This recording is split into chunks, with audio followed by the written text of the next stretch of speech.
Thank you for listening to We Have Ways of Making You Talk. Sign up to our Patreon to receive bonus content, live streams, and our weekly newsletter with money off books and museum visits as well, plus early access to all live show tickets. That's patreon.com/wehaveways.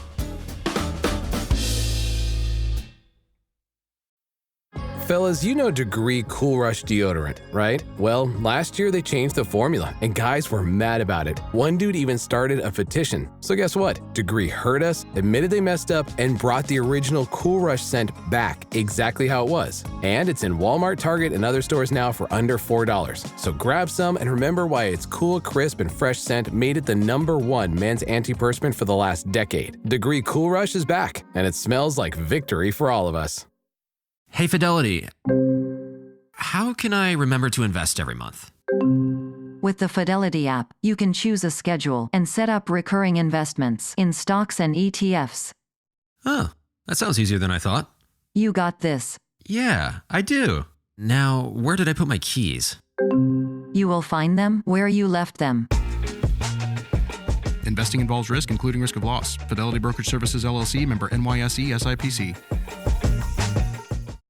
Are you still quoting 30-year-old movies? Have you said cool beans in the past 90 days? Do you think Discover isn't widely accepted? If this sounds like you, you're stuck in the past. Discover is accepted at 99% of places that take credit cards nationwide. And every time you make a purchase with your card, you automatically earn cash back. Welcome to the now. It pays to Discover. Learn more at discover.com/credit card, based on the February 2024 Nielsen report.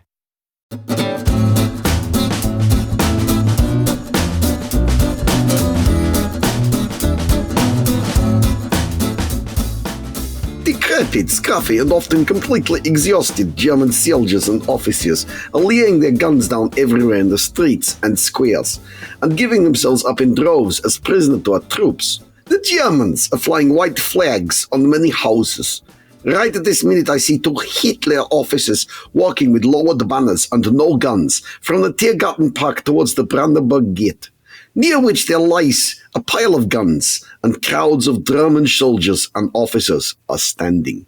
And that was Peter Zveliov, who's a Red Army soldier, writing home to his parents on the 30th of April, 1945. Welcome to We Have Ways of Making You Talk with me, Al Murray, and James Holland, and our 6th episode of Victory 45, Victory in Europe, the end of the war in Europe, Jim. Yes, it is. And this chapter is called The Death of Hitler. Subtitle, A Single Bullet to the Head. Yes, we just want to make it clear right at the start of this episode that Hitler killed himself in the Führer bunker. Indisputably. His brains are on the sofa, which would have meant moving to Argentina something of a challenge. It would have done. It would have done. I may have been in a TV series once upon a time called Hunting Hitler. Yes. But I was young and I needed the money. And they offered a very generous clothing allowance. Fair enough. And that's all I'm going to say about that. Those sound like entirely reasonable grounds. Well, the other thing was, the other condition was, I said, I'll only do it if I never have to say on screen that I think Hitler didn't kill himself in the bunker. And they went, okay, we'll work around it. There we are. Anyway, so what we're going to do in this episode, we're going to follow the mayhem in the Führer bunker, while the battle for Berlin is raging in the kind of last 10 days of Hitler's life. Yeah. But we're going to start, I think, going forward. So we'll go forward to 10 p.m. on Monday, the 30th of April. Yeah. And that is the moment when a lone Red Army soldier unfurls the Soviet hammer and sickle on the northwest corner of the Reichstag. It's a famous picture that was recreated a couple of days later. Yes. Recreated a couple of days later, they have to airbrush the watches. Yes, because he's got like 7 watches up his arm. Take the watches off his arm. Well, why not? If you're from, Bumblefart Soviet Union and you come to, this is one of the things that the Soviet soldiers all say as they get into Germany proper. Why have these people invaded us? They're rich.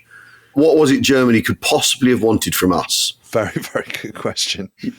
We're peasant poor in the Soviet Union and they've got fridges and they've got... Yeah, what they didn't realise was that rural Germany was also peasant poor and didn't have enough tractors and wasn't producing enough food and had too many pigs. Yeah. It's their problem. But, sort it out. You don't need to invade the Soviet Union to get that one solved. No, you don't. Just build some more tractors. and start going vegetarian like the Führer. Problem solved. Well, or do some boring agrarian reform, which isn't half as much fun as invading. Actually, that's an essay, isn't it? Yeah. How the Second World War could have been avoided. Get some tractors and enforce some agrarian reform. Don't build tanks, build tractors. I mean, there we are. The city has been sort of shattered as the two Soviet armies have burrowed into it, haven't they, basically? Yes. I mean, we left the action in the last one and kind of, with Konev sort of approaching Zossen, the Russian artillery of Zhukov starting to kind of rain down on the city. It's also been completely pulverized, of course, by RF bombers. Yeah. But the street battle is about to start. But on the 30th of April, it's kind of almost over. Yeah. It's all over bar the shouting. Then the Reichstag is, as the crow flies, a matter of a few hundred yards from the Reichschancellery. It's easy walking distance. Yeah. I mean, basically now, if you go from there, you've got the Jewish Memorial, then you've got Unter den Linden, then you've got the gate, and then you've got the Reichstag. Yeah. It's no distance at all. It's a hop and a skip. The Brandenburg Gate, rather. So fighting continues after the flag has been raised because it's one of those ones where there's sort of, Red Army on one level, Germans on another level, people in the cellars, etc. And it's not until 1 a.m. on Tuesday, the 1st of May, that Red Army finally gets rid of the last pocket of SS troops that have been fighting fanatically around the Reichschancellery a little way away and also in the area around the Reichstag. And then there's a kind of sort of eerie silence, followed by a single rifle shot in the air, and then silence again. So there's a kind of weird ceasefire of sorts. And the single shot and the ceasefire of sorts is to allow General Hans Krebs, who's the latest chief of the Army General Staff, so the OKH, to drive carefully south through the shattered streets towards a command post of General Vasily Chukov. Remember him when he was in Stalingrad? Yeah. He arriving in his Jeep. And then, of course, he's been the guy who's in charge of the main launch attack against the Zilo Heights with all the carnage that follows. Yeah. Yeah. The 8th Guards Army now holds much of the southern half of Berlin, which tells you all you need to know about the Konev-Zhukov fight, because the southern half is the direction from which Konev was going to arrive. Yeah. And obviously, if 8th Guards Army's there, he can't. And Krebs is looking for an end, isn't he? Yes. He wants to call it off now. Yes. I mean, 2 years too late. There we are. Yeah. And Chukov's up in his command post, which is a house in the Schulenburg Ring on the western side of the Tempelhof airfield. They're properly in urban Berlin with their headquarters, the Soviets. So it's over if you're the Germans. Yeah. And Krebs he's a career soldier, isn't he? Yeah. And as the Germans do so often in this very, very last phase of the war, they make sure they're immaculately turned out for the embarrassing bit, don't they? Yes. He's in his leather greatcoat. He has a monocle, of course. Twat. Yeah. I mean, if you wear a monocle, does that mean you favour one eye over the other? How do you pick the child? I don't know. It's affectation, isn't it? And it just looks ridiculous, but they kind of think it gives them a certain urbanity. Yeah. An authority. And of course, he's been leading an army that's made up of kids and old people in whatever they're wearing, armbands at best for way of uniform. Yeah. We talked about this yesterday, didn't we? The sort of obscenity of it all, pressing children and old men. And then he gets to Chukov's command post in the early hours of the morning. Yeah, I just love this. Chukov with his silver teeth. That's right, exactly. Looking like the peasant he is. Couldn't be any more of a contrast, could it? No. And he keeps him waiting till 4 a.m., which of course he's going to. Yeah, there's a lot of that. Yeah. And Krebs has been practicing his Russian, but he's brought a Latvian SS translator. Because what's interesting that it's a Latvian SS guy. Good luck to him in the future. Well, exactly. I mean, absolutely. I mean, a lot of the SS at this stage, in the Reichschancellery, for instance, in this part of town, they're Norwegian, aren't they? And French. And there's all the sort of European SS in the mix here, aren't there? Yeah. Because basically, even the Germans have buggered off, thrown in the towel. Yeah. And Krebs has been practicing his Russian. And he says, you are the first person to know that Hitler is dead. Yeah. Outside the Führer bunker. Yeah. Incredible. And Chukov, out batting an eye, just goes, yeah, we already knew that. Which he doesn't. Of course not. Yeah. I mean, it's brilliant. I mean, obviously, in the last episode, all the stuff about Stalin lying about going to Berlin, lying about his intentions, lying to his officers about his intentions, lying about what he knows the Americans are doing. Sounds like the chapter titles on an E.M. Forster novel.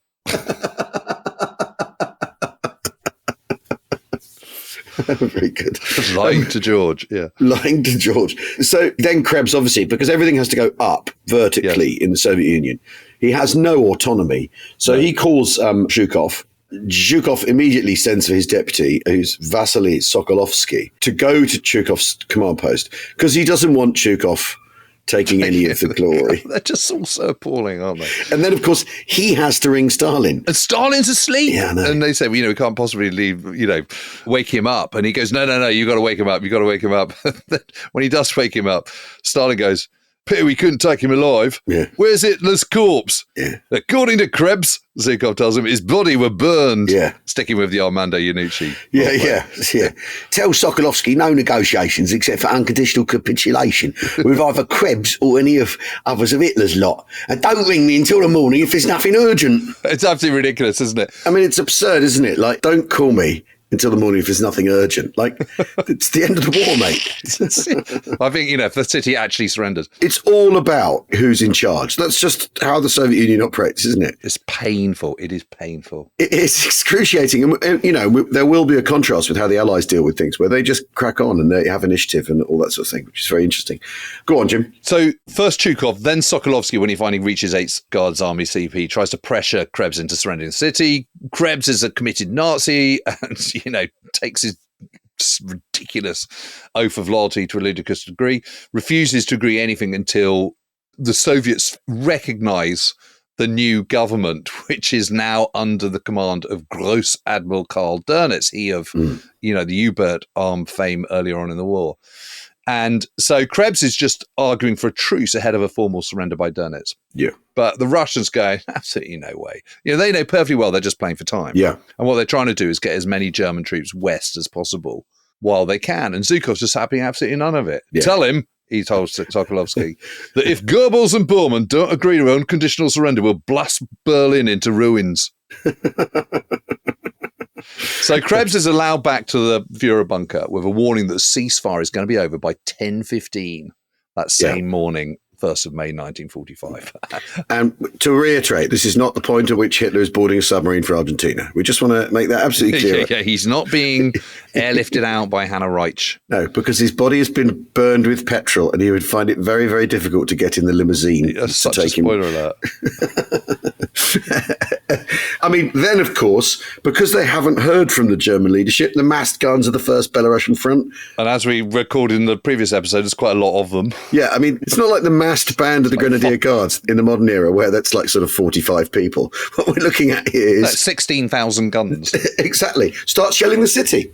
And there's 2 million civilians in Berlin still. So it's the 1st of May, and the battle for Berlin is still going on. It's still going, yeah. But with that beautiful drop colour intro, as they say in journalistic terms, let's return. And I'm always struck by the lofty plans that had been for back in 1937 when Albert Speer is commissioned to create Germania with a Volkshalle to hold 180,000 people and this kind of complete sort of urban re-planning that's going to sort of outdo Haussmann and Paris by to the tune of kind of 25 times bigger, and it's going to be the greatest thing ever, and blah blah blah blah blah. And of course it's all absolutely nonsense. The only bits they make is an underpass, which one can still go and see if you go down a manhole just into the edge of the Tiergarten. Yeah, you go down to it, and there is this huge, massive concrete underpass with no ends. So it's just a huge, massive concrete cavity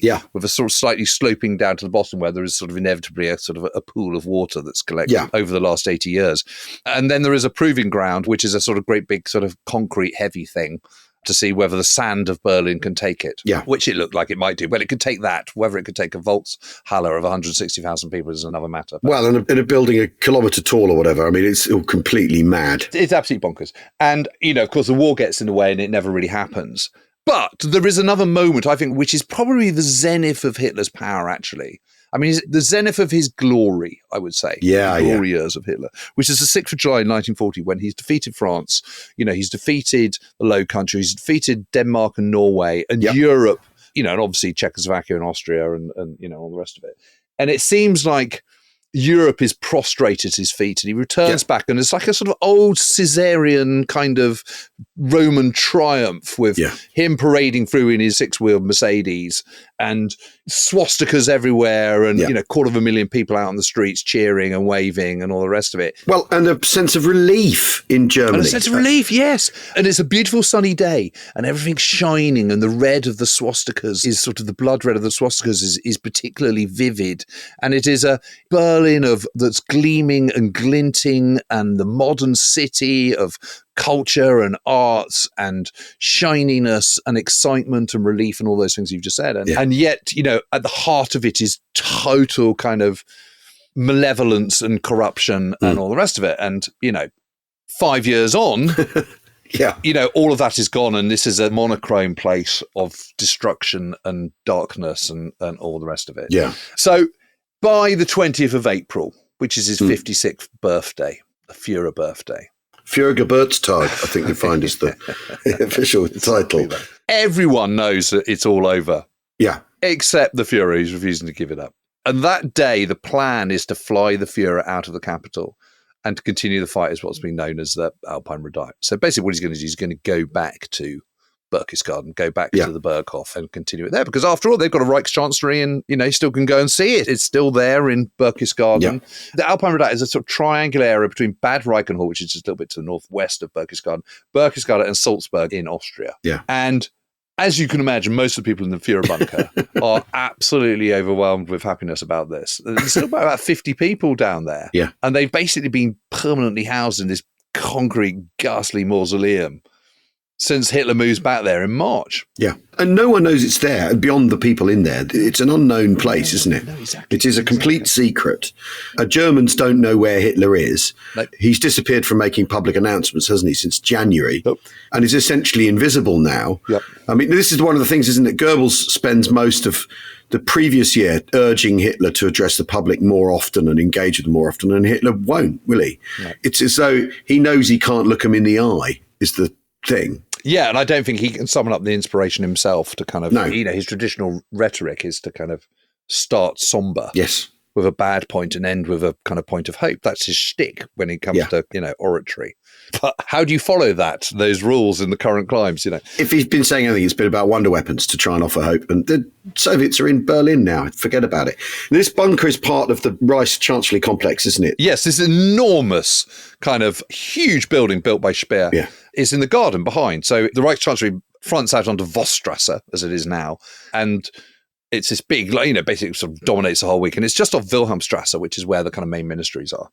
And then behind it is in the gardens, with these walled gardens behind the Reichschancellery with lots of wire and all the rest of it, is a bunker. And it's built in two parts. So there's a fore bunker, which has been constructed in 1936 and covers about 300 square meters. And it's got 14 rooms of 10 square meters each.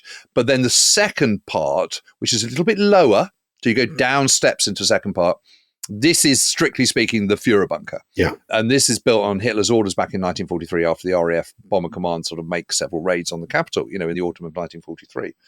And this is, it's 2.5 meters deeper and 8.5 meters below ground. And it's connected by a single staircase. Well, what's interesting about it, isn't it, is that Hitler in public likes show, doesn't he? So he wants, we were talking about the plans for Germania. They're all about great big buildings and great big rooms and corridors and sort of like Putin's long tables and all that sort of stuff. All that stuff, yeah. Privately, and the Führer bunker really is kind of a private space for him, isn't it? It's actually quite Puritan, isn't it? It's sparse. Yes, there is definitely a touch of the Puritan about him. Yeah, he hasn't got gold taps in the bathroom and all that sort of thing. No, it is not Trump. No. It's not that kind of sort of, or Gaddafi. Yeah. It's not that approach to grandeur. It's really Spartan. I think he's feeling beleaguered and besieged, and I think there's a touch of the kind of the First World War trench bunker about it.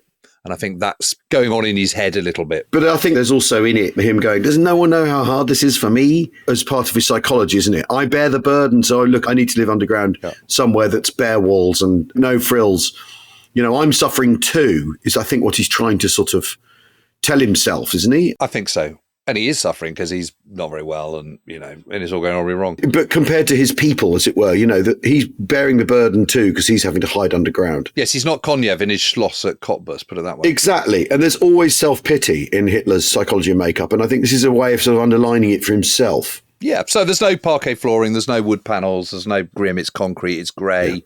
Yeah. There's ventilators pumping air in and out. And, you and I have been to enough bunkers, not least those ones in Guernsey, where you can see those old ventilators. The form. We know what they look like. There's a room with the motors in and the pumping air. And, it's just horrible.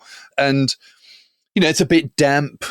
It's just a bit miserable, a bit fetid. It's grim. Yeah. So he's got 4 rooms for his personal use and that of his mistress. Well, it's no love nest, is it? Because he's in there with, Oh, my Führer, you're so romantic.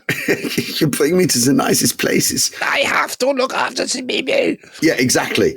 Poor old Eva Braun. Although, I don't know. I mean, Really? I'm just not getting as much sympathy from me. Well, you see, this is the thing. I'm sure when she got in a way, she's a bit like German, isn't she? I'm sure when she got into it, it was lots of fun. I think she remains devoted to the end. She does, yeah. It's like someone who's, she's like a Mooney. She's like someone who's in a cult.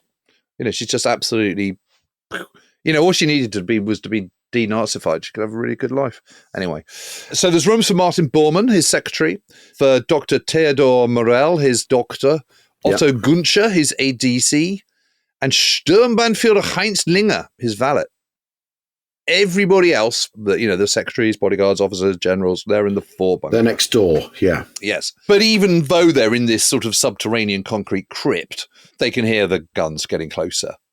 And on the afternoon of the 19th of April, Krebs informs Hitler that the Russian tanks have broken through to the north of Berlin. Yeah. And this prompts one of his eruptions of rage. We've all seen Downfall and Bruno Ganz doing his bit.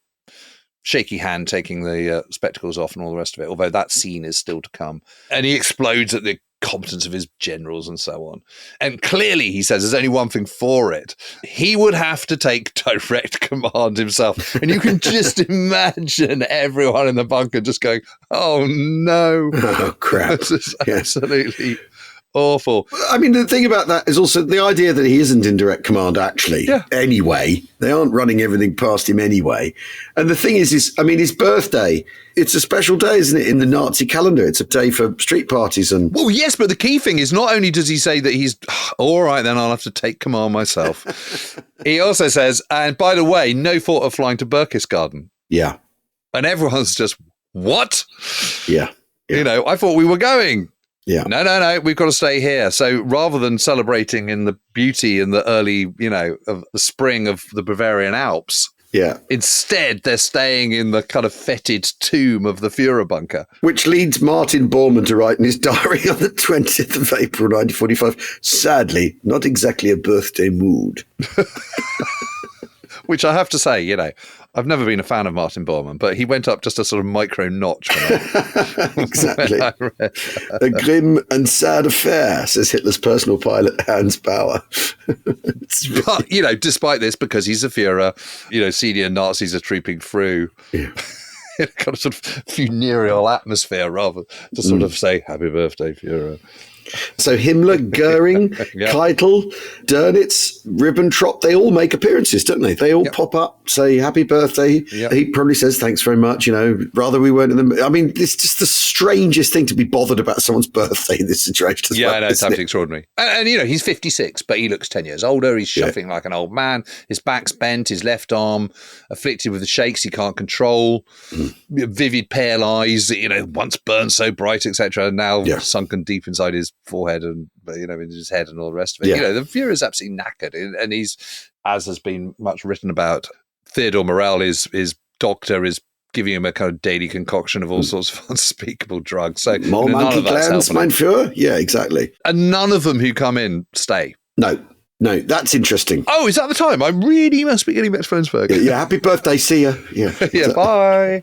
I mean, it's quite interesting, isn't it, that the Soviets don't control the airspace that much because people are flying in and out as much as anything else, aren't they, and driving in and out. Yeah, they're going out from Gatow, which is the airfield to the west, and you take off to the west, and you're kind of pretty much safe. Well, not safe, but I mean, it's comparatively risk-free at this stage. Yeah. So, despite this, Martin Bormann's still taking upon himself to send much of the Führer headquarters to Reichschancellor in Berchtesgaden. So a number of them have gone. Staff, paperwork, and all the rest of it is being flown out. And he's still hoping to persuade Hitler to leave, but he's not to be swayed. I mean, it's amazing, the idea that paperwork, we must send the paperwork over. Yeah, on a plane. I mean, on a plane.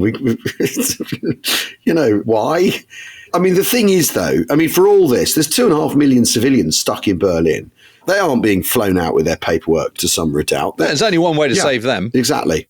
All this sort of Hitlerian stuff about will and wonder weapons and hanging on and something will turn up and Frederick the Great was saved by a turn of fate and all that. It's just bollocks, isn't it? And if you're a German civilian in Berlin, the one thing these people who are responsible for this situation ought to do is simply throw in the towel, and they won't. Yeah. It's bananas, isn't it? He counter-argues to Bormann. He says, counterattack might prevail. And then he goes, no, counterattack will prevail. Yeah. And this will then buy them time and, and then something with the West and something else might happen and wonder weapons. And, but the truth is that, for Hitler, it's always been all or nothing. It's always been Thousand-Year Reich or Armageddon. There's never been any grey area. It's all completely black and white. It always has been. Yeah.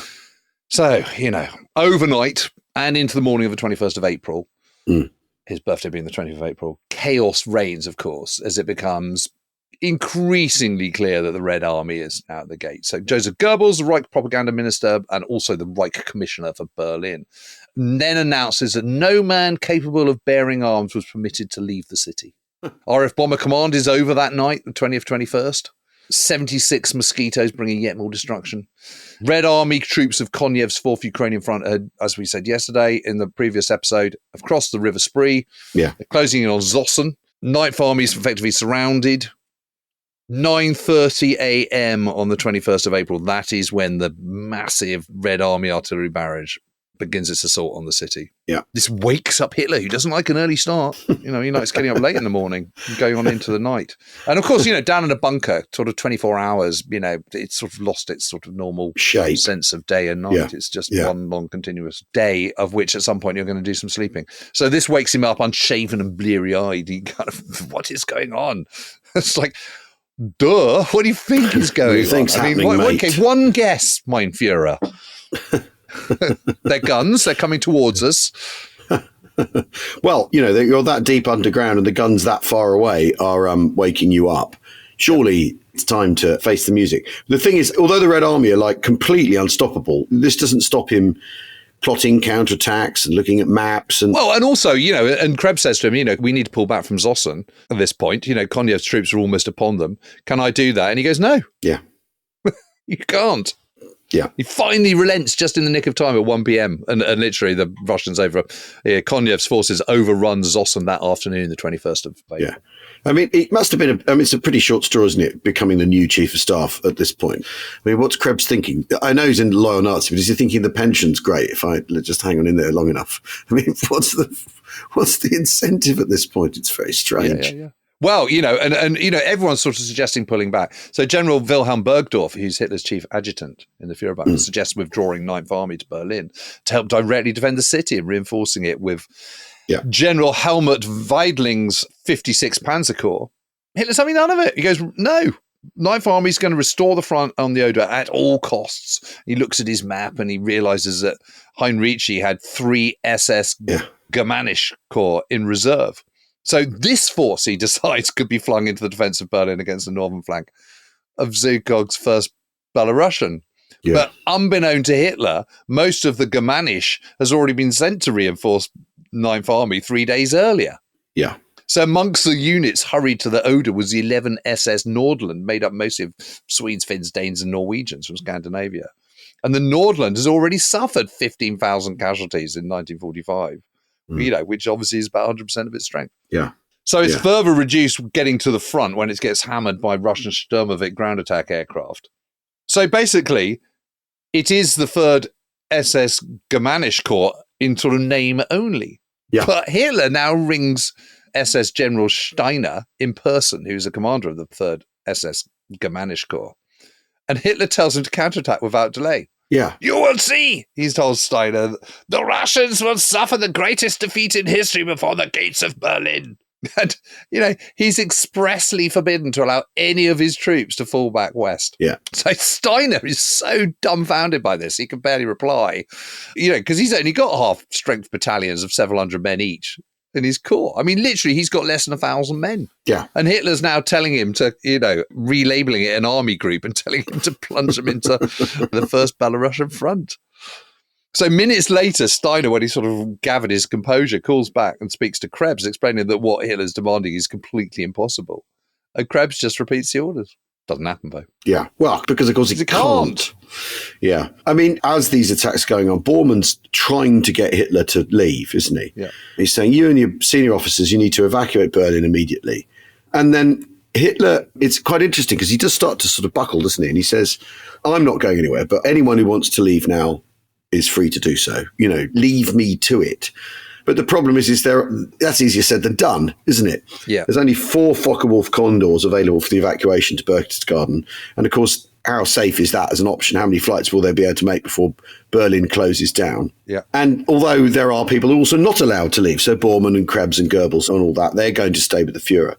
And if this then goes on, the shelling continues. On the 22nd, he's woken again early at 10 o'clock in the morning. They hold a situation conference at 4 in the afternoon. He asks for Steiner's update.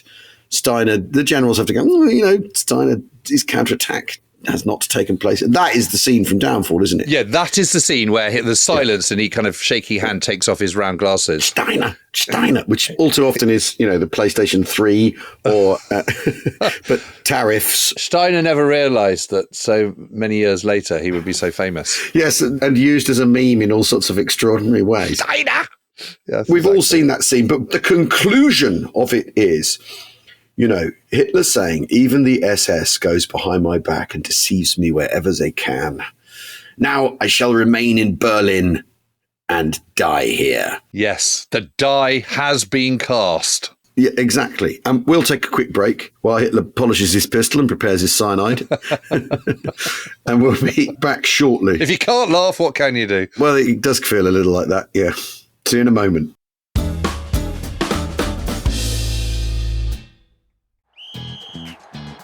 Hilton brings you new ways to stay. With experiences that let you capture the glory days. Introducing the Graduate Hotels. Each inspired by local college towns, these stays are always original and never boring. Get in touch with traditions all across the country and enjoy a stay that's a class above the rest. Book at Graduate Hotels with Hilton Honors Points at Hilton.com. It's a win-win. Hilton, for the stay. That's your money saying it's time for a McDonald's run. Because with new McValue at McDonald's, you get more than you expect. Like buy a 6-piece McNuggets and add a McChicken for just $1. Your money says let's go. Get more than you expect with new McValue. Prices and participation may vary. Valid for item of equal or lesser value. Ryan Reynolds here from Mint Mobile with a message for everyone paying big wireless way too much. Please, for the love of everything good in this world, stop. With Mint, you can get premium wireless for just $15 a month. Of course, if you enjoy overpaying, no judgments, but that's weird. Okay, one judgment. Anyway, give it a try at mintmobile.com/switch. Upfront payment of $45 for 3-month plan, equivalent to $15 per month required. Intro rate first 3 months only, then full price plan options available. Taxes and fees extra. See full terms at mintmobile.com. Welcome back to We Have Ways to Make You Talk, a victory in Europe 1945, and we left you with the tantalising possibility that Hitler was about to kill himself, and we're not going to fail to deliver on that, are we, Jim? We're not, but he's still got a week to go. He's still got a week to go, so there's a week of this nonsense. I mean, it is extraordinary that his personality, the power of his personality, is able to get people this deep into the brink, isn't it? It is, because it is a week of mounting despair and then flashes of ridiculous optimism and then anger and calm resignation and then totally surreal conversations and even more surreal events and of betrayals which are, completely in his head and actual betrayals. So, and I think this is a point, the Third Reich has always been built on the very flimsiest of foundations, from economy to ideology, and they have created a fantasy world. We've talked about this a bit, haven't we, in the past? This sort of fantasy world where they're just making it all up and making up these new rules and all the rest of it. But the malevolence, the dodgy ideology, the systematic annihilation of Jews, accelerating as they go towards total defeat. These all conspire against the 1,000-year Reich. I mean, it's just not going to happen because the foundations, the plan, the total nonsense just mitigates against that. And they all reflect the man at the core of it, don't they? I mean, the fish has rotted completely from the head, isn't it, in this sense? And, the sort of how hard can it be attitude of Nazism. How hard can it be to change the world? Well, all we need to do is have the necessary will. Well, it's extremely difficult. And will is nothing in the face of the opponents they've taken on, after all. You take on 3 imperiums, each larger than your own, you're going to end up in trouble, aren't you? Well, the bottom line, Third Reich's rotten at its core because Hitler's rotten at its core. He's surrounded himself with men equally corrupted and equally full of hate, anger, and jealousies. All sounding rather familiar. Yeah. They all loathe one another. Of course they do, because they're all jockeying for the attention of the leader. Yeah. And jockeying for power. Yeah. So Goering has been asked by Jodl, who is the chief of operations at the OKW being the overcommander of the Wehrmacht, which is the combined general staff, of which Keitel is head of the Wehrmacht. So Goering has been asked by Jodl to take over the decision-making from Berchtesgaden, because Goering's headed down there. But Goering then anxiously asks for clarification and confirmation. And he gives a time limit for a response. But in the meantime, Bormann, who absolutely loathes Goering and always has done, takes the opportunity to both poison Hitler's mind against the Reichsmarshal and also give the Führer a glimmer of hope. Because Bormann points out that General Walter Wenck's 12th Army is fighting the Allies at the Elbe, but could be urgently brought to Berlin instead. Well, no, he can't. That's absolutely nonsense. So combined with the retreating 9th Army, Berlin might yet be saved. This is just absolutely ridiculous because at this point, the 9th Army is completely surrounded and has no hope of being saved. And we ended the previous episode with the quote from Simonov about the destruction of the 9th Army. So that's not going to happen. And Wenck can't disengage himself from the Elbe. And how's he going to move there? Because there's any petrol vehicles left. But what Bormann doesn't know about military matters, he knows about pushing the Führer's buttons, doesn't he? Yes. Because even now, what he's trying to do is deal with his rivalry with Goering rather than anything else. And he's using this phantom strategic move to curry favour with Hitler. I mean, these people's priorities, Jim. That's all I'm going to say. Yeah, it's just very odd, isn't it? They beg a belief. So Goering doesn't get his confirmation. So he, as planned and as agreed with Jodl and Bormann, he announces he's taking over. Bormann then tells Hitler this is a terrible betrayal, which is a lie that Hitler swallows, and immediately issues orders for Goering's arrest. Crazy. People come and go, so planes flying from Gatow to the west of the city. Yeah. Keitel and Jodl headed north to join Dönitz. On the evening of the 23rd of April, General Helmut Weidling appears in the bunker. So he's the commander of the 56th Panzer Corps, part of the dislocated and spattered 9th Army. And he's been out of communication since the 20th. And so Hitler orders his arrest. Yeah. And actually, hats off to Weidling. He makes his way to the Führer bunker to protest his innocence. And for once, he's got Hitler in a good mood. Hitler's kind of quite impressed by this, rescinds the arrest and promptly puts him in charge. I think which would you rather have? Be arrested or take command of Berlin's defence? But anyway. I mean, has that gone according to plan for Weidling? That's the question. No, not really. But anyway, to fulfill this task, he's now got less than 100,000 Waffen-SS and Wehrmacht troops. Yeah. Old men, teenagers. Against 2.5 million Red Army troops, flush with fuel fire and obviously an immense arsenal of weaponry, as we've already discussed. Yeah. And then on the 24th, Speer turns up. Albert Speer turns up. And this is a very interesting encounter, because we only really have Speer's word for what happened, don't we? Yeah. Which, after all, Speer, from the moment the war's, clearly lost, he gets working very, very hard on saving his own skin and presenting a version of himself that will be digestible. There are other accounts of him being there. Yeah, but the conversation they have only comes from Speer, obviously, because Hitler didn't dictate his version of events without his brain from Argentina. Let's just make that clear. And basically, Bormann says to Speer, can you please persuade Hitler to leave? And Speer says... And Bormann and Speer hate each other as well. They loathe each other. Of course they do. I mean, it's just, all of that's priced in. And basically, Speer says that he says to Hitler, you should stay here and end it in Berlin. And Hitler supposedly says... it's very hard to know any of the one-on-one conversations anyone has with Hitler. And Speer is a very unreliable witness. But anyway, Hitler says, believe me, Speer, it will be easy to end my life. A brief moment, I am freed from everything, released from this miserable existence. I don't know. I think that bit rings true, actually. That does sound about right, doesn't it? And then Speer then spends the evening drinking champagne with Eva Braun, and they've drawn the Moet from the Reich Chancellery cellars. Mm-hmm. And she's in a sort of end-of-term mood, isn't she, basically? Yes, very much so, yeah. She says, I've devoted my life to the Führer, I'll stay. I've returned to stay with him, and I'll end my life with him too.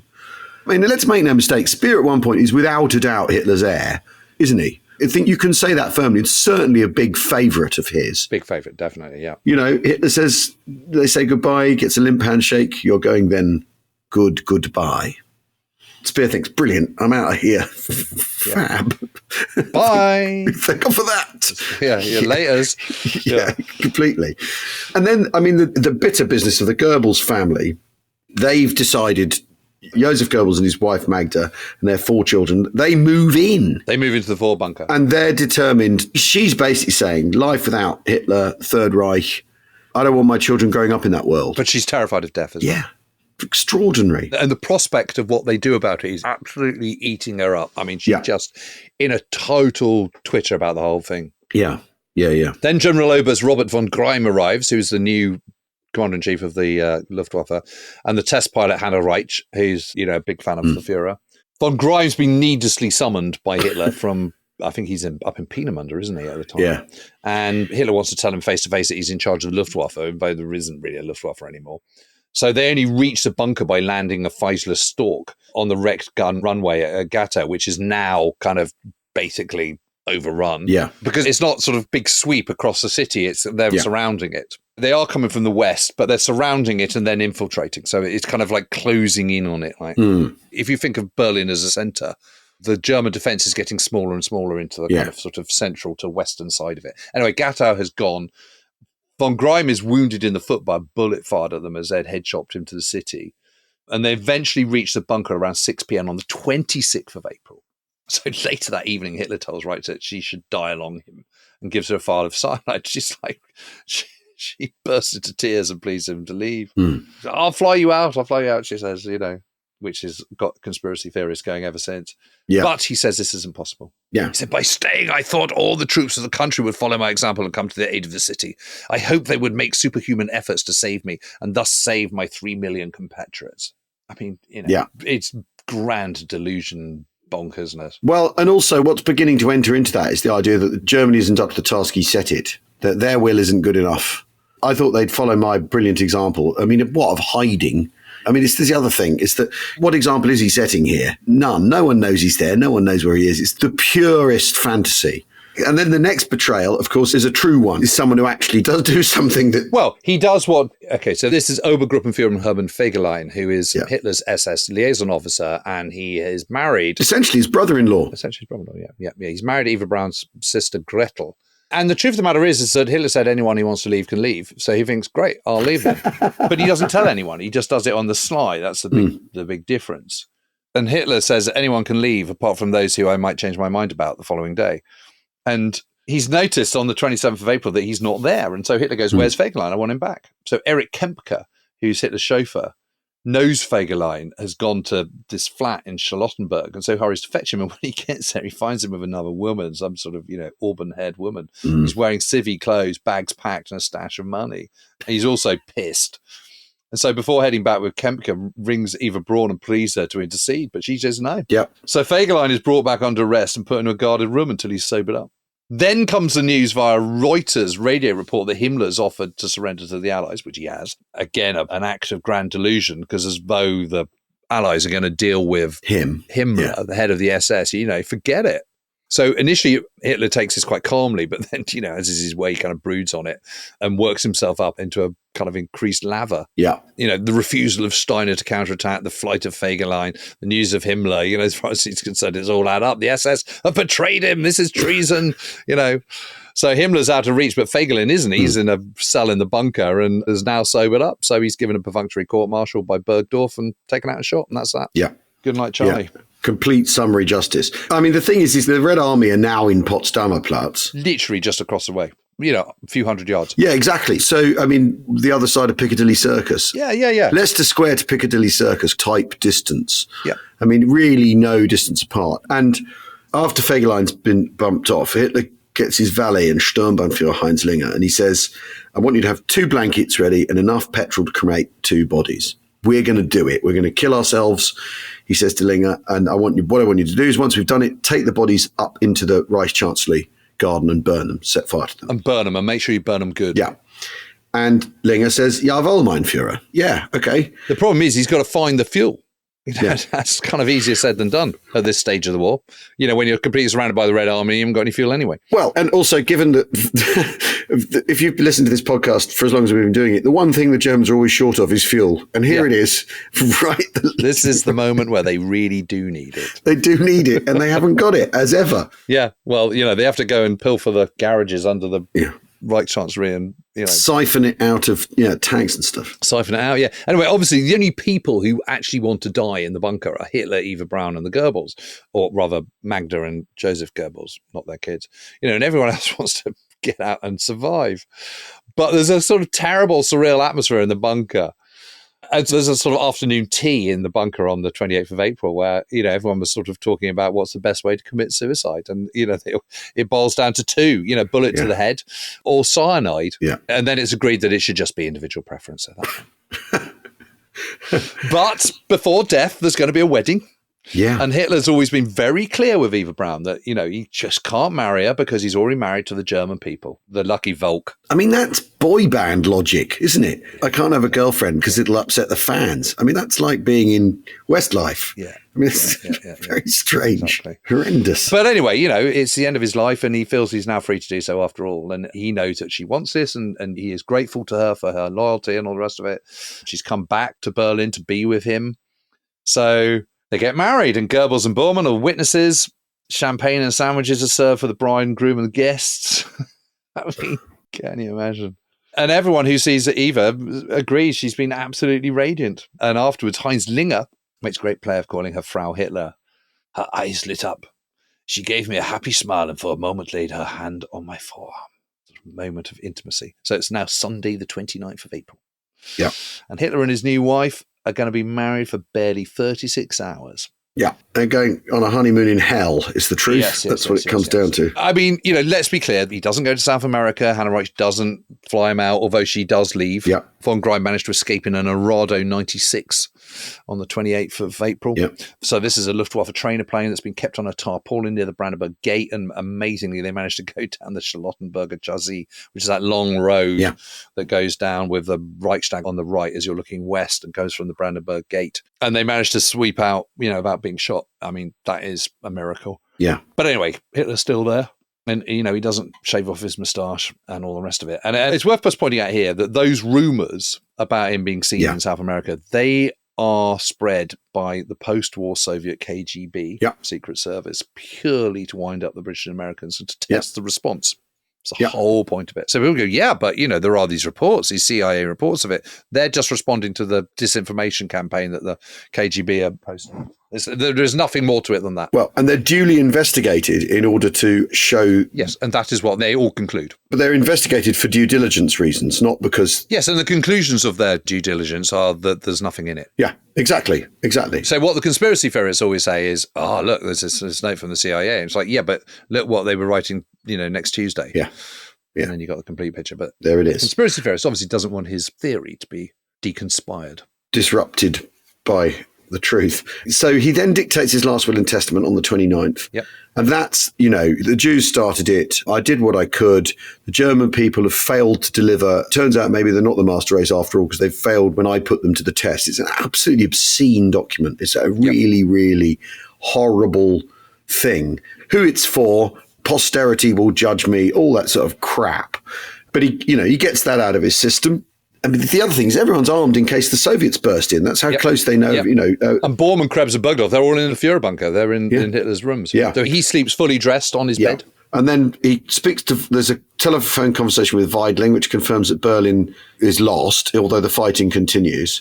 And then Hitler decides that he needs to test the cyanide capsules. He's worried that they won't work. So he tests them on his dog, Blondie. So that's that dealt with. Blondie dies in convulsions soon after. Yeah. They eat a last meal in which Hitler gives a monologue that's along the same lines as his political will and testament, which is kind of like, the post-war world will in the end come around to realizing I was doing the right thing. History eventually, blah, blah, blah. In the long term, he thinks he'll be treated justly. I mean, it's just cock, isn't it? Yeah, more cock, yeah. Then what happens is Hitler and Eva, they retire to kill themselves. Yes, there's a bit of debate about the precise time. Yeah. It seems likely it's around 3:15 because there's different reports from the various people that survived the bunker and there are a lot of them. Yeah. They get captured by the Soviets, so they're getting interrogated over and over and over again. That all gets written up. Then they eventually get released from gulags 10 years later. They kind of write their memoirs. So there are a lot of accounts of these days, which is why we have such precise details of what's going on. And the bottom line is, though, what time he kills himself, who cares? I mean, it doesn't really matter. The point is, he does. Yeah. I mean, the Soviets make them reenact it after the war, don't they? Make them reenact the entire thing to watch their reactions and, to try and divine if they're lying and all this sort of thing. Heinz Linger, who's his valet, is generally considered to be a pretty reliable witness. And Hitler says to him, Linger, I'm going to shoot myself now. You know what you have to do. I've given the order for the breakout. Attach yourself to one of the groups and try and get through to the west. And then Linger asks him what he should now fight for. And Hitler goes, for the coming man. Linger salutes, shakes his hand, closes the door to him. Yeah. None of them hear the shots, but they do smell the cordite. And so he then calls on Bormann and the two men with Guntscher following, who's his ADC, isn't he? Yeah. They go into the rooms where they find both Eva and Hitler dead on the sofa, blood spattered on the carpet. So Eva's contorted face shows that she's died by cyanide, while Hitler has put a single bullet through his right temple. Yeah. So personal preference as discussed at the table. Yeah. So Bormann goes to get help. Linger lays out the blankets and places each body onto them and wraps the cloth around them. It's Bormann who carries Eva out of the room before Kempka, who's the chauffeur, insists on taking her himself because he knows how much Eva Braun hated Bormann and didn't like the idea of him carrying her to be cremated. So Linger takes Hitler's head and shoulders. Two SS bodyguards lift his body. Both corpses then taken out of the bunker, and they are laid in a shallow depression where there has been a shell crater. Yeah. They douse them with the plenty of fuel that the Linger does manage to have ready. There's a strong wind that whips it up, and their first attempts to throw a light on the bodies fails. Russian artillery is thundering, shells are falling nearby, and so they're all getting a bit panicky about this. So Linger hurries back into the bunker and makes a thick wick from fuel-soaked paper. And back outside, he then lights it and throws it onto Hitler's body. And Linger reckoned that both bodies were still smouldering at 7:30 that evening. The problem is that fuel doesn't burn at a very high temperature. No, petrol doesn't. Which is why you need coal-fired ovens and, or now electricity for crematorium. Yeah. And later, the carbonized remains are buried at the bottom of a shell crater, the following morning and sort of lightly covered with soil. So it is now Tuesday, the 1st of May. And Magda and Joseph Gerbles have planned to kill themselves the previous day, but then they lose their nerves. And Magda is just beside herself at this point, but both still determined they should die. And their 6 children should be spared the world that would surely follow. Yeah. So the secretaries still in the bunker plead with them to save the kids. And, and offer to look after them. But the parents, are having none of it. They just think they've all got to go. And so 6 p.m. on the 1st of May, Hitler's physician, his other physician, Dr. Ludwig Stumpfegger, administers a sleeping draught and cyanide to each of them. And having murdered the 6 children, Joseph and Magda then take cyanide. They don't shoot themselves, they take cyanide. Yeah. So that bit is wrong in the downfall. Yes, where they go out and shoot one another, don't they? Yeah. That doesn't happen. They take cyanide. Yeah. Their bodies are also taken out and burned with the remaining petrol that's left, but there isn't enough, really. Yeah. So they do a pretty poor job of it, and it makes the discovery of their bodies subsequently much easier to do. Anyway, around 11 o'clock that night, the breakout of the bunker begins. The survivors split themselves up into groups and leave at different times. Linger teams up with Kempka, and they escape the right chancery area via tunnels under the government district. Some make it, most don't. Most get picked up by Red Army troops. Yeah. So Bormann is killed while scampering along the railway tracks near the Lehrter station in the early hours of 2nd of May. And his body's discovered in sort of renovation work, isn't it? Yeah, exactly where a witness saw it. Yeah. So no, he didn't go to South America. There was someone claiming to be Martin Bormann in South America, but it wasn't him. And then Weidling finally surrenders the city unconditionally at 8:30 in the morning on Tuesday, May the 2nd. I mean, should have done that fortnight sooner, but there we are. 18 months sooner. I mean, anyway, but it's not quite the end of the Third Reich, though, because after all... No, it absolutely isn't. And actually, in the next episode, we're going to stick largely with the German perspective, the ongoing Battle for Berlin, because although the Battle of Berlin is sort of slightly over on the 2nd of May, it kind of sort of isn't. And there's all the shenanigans about what's going on with the surviving German government and Dönitz and Wilhelm Keitel. And you've also got what's going on in Berlin as the Red Army swarms over it and the discovery of the bodies or not discovery of the bodies or all the rest of it, all of which is quite thrilling. So that is what we'll be doing in episode 7 in our next episode. Yeah. And if you want to listen to all these in one delicious slab, I mean, if you've got a long drive, you're laughing, or a long train journey, or maybe you want to be alone and listen to the story of the end of the Third Reich, then you can subscribe on our Apple channel, which you'll get everything ad-free. Or better still, go to our Patreon. We Have Ways to Make You Talk Patreon, where you'll get this. You'll get ticket offers on We Have Ways Fest. The people who are our patrons, they jumped the queue. They were offered the tickets first. Yep. You'll get tidbits, bits and pieces from us, a newsletter, what's going on with the podcast. And there's audio books on there and a whole host of stuff as we've gone over the years. So if you could subscribe to the Patreon, that would be fantastic. Or if you just want ad-free, go to our Apple channel. And I mentioned the festival. We will see you, we hope, at We Have Ways Fest. V for Victory, putting the fun into funf, in September the 12th to the 14th, Black Pit Brewery, next door to Silverstone Racetrack. We would love to see you there. Tanks, talks, and like-minded, afflicted Second World War idiots. Thanks very much for listening. We'll see you soon. Cheerio. Cheerio.